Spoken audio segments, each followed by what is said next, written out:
Veneto in fiamme, 6 incendi in poche ore. È l'emergenza siccità che colpisce e mette a rischio la nostra regione. Questo è Sveglia Veneto, il primo podcast dedicato all'informazione vista da nord-est. Io sono Jack Calcetto, oggi è lunedì 21 marzo 2022, primo giorno di primavera, ma è più di 3 mesi che non piove, 100 giorni senza piogge, il Po in sofferenza, minacciato il 30% della produzione agricola, scrive il Gazzettino di oggi, la Coldiretti preoccupata anche per i prati destinati all'alimentazione degli animali, insomma una nuova gatta da pelare per le aziende agricole, i contadini del territorio, assieme naturalmente all'aumento dei prezzi delle materie prime, in particolare dei mangimi che arrivano dall'est Europa, le conseguenze della guerra in Ucraina queste, ma torniamo alla siccità che appunto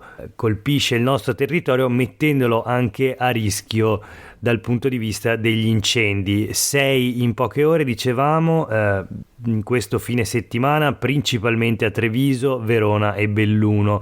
Nel dettaglio, Borso del Grappa, Marano di Valpolicella, le sorgenti del Silave del Lago a Cappella Maggiore, Erbezzo, Sovramonte. Tutto o quasi il Veneto nel bollettino della protezione civile è classificato in grave pericolosità dal punto di vista degli incendi. La settimana scorsa ne abbiamo avuti 4 e sono stati tutti subito spenti, secondo quanto affermato dall'assessore regionale con la delega alla protezione civile Giampaolo Bottacin, tranne uno, quello di Longarone, per il quale si è dovuto chiudere per un giorno la strada che porta in Val Zoldana. Insomma, altri 6 questo fine settimana. Ci sono dei divieti da rispettare. È vietato ad esempio gettare a terra mozziconi di sigaretta, accendere fuochi nei boschi, parcheggiare l'auto sopra erba o foglie secche. Questo nelle aree classificate come a pericolo, caratterizzate da un pericolo molto alto, e cioè buona parte della regione in questo periodo, ripeto, quindi niente mozziconi, niente fuochi nei boschi, niente auto sopra foglie secche. Un dato interessante: negli ultimi 20 anni il maggior numero di incendi, quindi i periodi a maggior rischio di incendi boschivi in Veneto si sono registrati nei mesi di febbraio con 253 incendi, marzo 364 e agosto. Le cause sono principalmente di tipo doloso nel 38% dei casi, a seguire di origine colposa 25% e naturale solo nel 5% dei casi. Il 32% delle cause rimangono classificate come dubbie. Nei prossimi giorni le previsioni meteo non prevedono pioggia, sicuramente non pioverà fino a mercoledì. Prosegue quindi la assenza di precipitazioni e di conseguenza la siccità, meno 52% il calo in Veneto delle precipitazioni nel mese di febbraio rispetto alla serie storica. L'avevamo già data questa notizia nei giorni scorsi qui a Sveglia Veneto. E come dicevamo, la siccità nella pianura padana minaccia oltre il 30% della produzione agricola nazionale, dal pomodoro da salsa, frutta, verdura, grano, e anche la metà dell'allevamento è il problema appunto dei prati destinati all'alimentazione animale.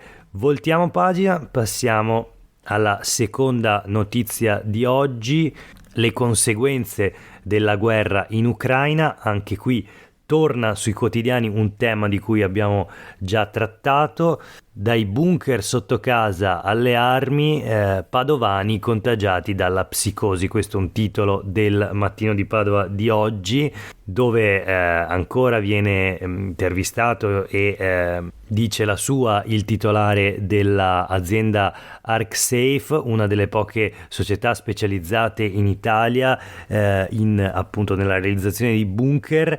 È un'azienda in provincia di Cremona.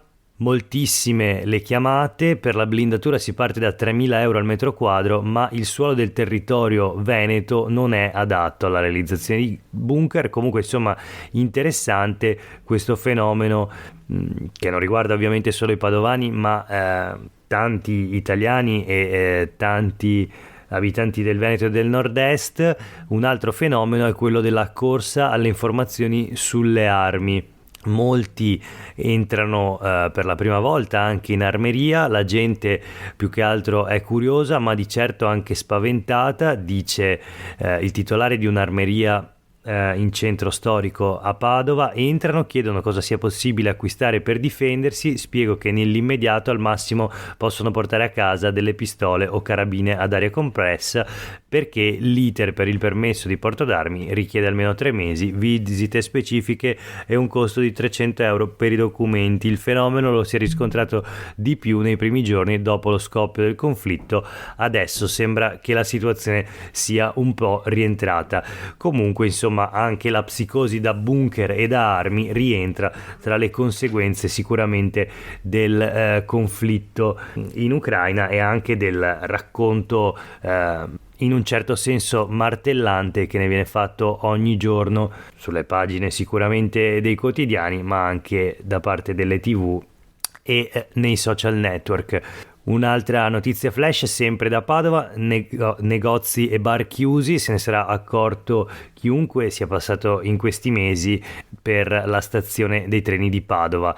La stazione si svuota, appunto, l'articolo di Felice Paduano sul Mattino di Padova di oggi: molte le serrande abbassate, servizi non ancora ripristinati, Ferrovie dello Stato si difende e parla di una scelta degli affittuari. L'assessore comunale al commercio è ottimista rispetto a una prospettiva di rilancio.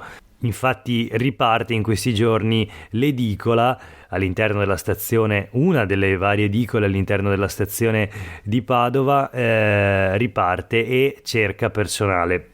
Sono però effettivamente molti ancora i negozi e i servizi ancora chiusi dentro la stazione, alcune vittime del Covid, altri già chiusi prima della pandemia, e alcuni ricorderanno anche il pianoforte che un tempo era posizionato nell'atrio della stazione vicino alla macchinetta per fare le fototessere, un pianoforte che poteva essere suonato da chiunque e che anche insomma era molto apprezzato da alcuni, sicuramente dai suonatori, da chi si fermava a fare un video magari per caricarlo sui social, ma anche era stato protagonista di polemiche anche all'interno del Consiglio Comunale di Padova in seguito a episodi di vandalismo che l'avevano colpito. Non tutti insomma amavano questo pianoforte, ora non c'è più e non ci sono più anche tanti altri servizi all'interno della stazione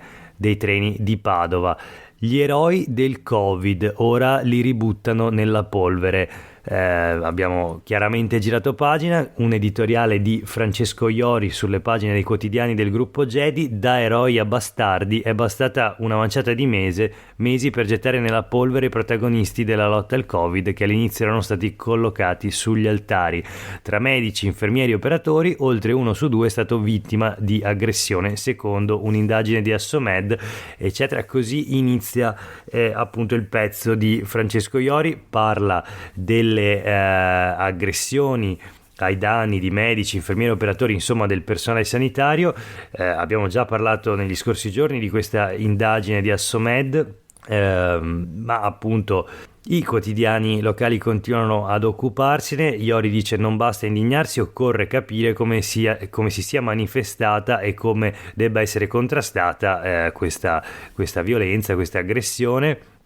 Non basta pensare a tutto questo un giorno solo all'anno, il giorno dedicato al contrasto alle violenze sul personale sanitario, e insomma, secondo Iori, occorre recuperare il senso profondo del vivere, che è ricusare la scelta della guerra contro tutti, è essere con, non contro. Un'ultima notizia, una flash, il ritratto di un personaggio, l'uomo che dall'alto guarda il mondo, così il titolo del pezzo, che è anche un'intervista di Laura Berlinghieri a Carlo Budel, che gestisce la capanna Punta Penia a quota 3.343 metri sulla Marmolada. Racconta la sua storia: 20 anni di lavoro in fabbrica, poi il licenziamento e la scelta di andare lì in cima alla Marmolada, è il punto più alto delle Dolomiti, è dura, dice Budel, ma non me ne sono mai pentito. Una bella intervista quindi che racconta la vita in questa struttura aperta soltanto 4 mesi all'anno, e un racconto che prosegue anche sulle pagine Facebook e soprattutto Instagram del gestore appunto di Carlo Budel, che da un paio d'anni ha deciso di condividere con il mondo questi paesaggi così unici, anche con l'intenzione di avvicinare la gente appunto al suo mondo. Per oggi è veramente tutto, grazie per aver ascoltato Sveglia Veneto. Oggi è il primo giorno di primavera del 2022, lunedì 21 marzo. Io sono Jack Calcetto, a tutte e tutti voi una buona giornata e sperabilmente una buona primavera, con la speranza che al più presto piova.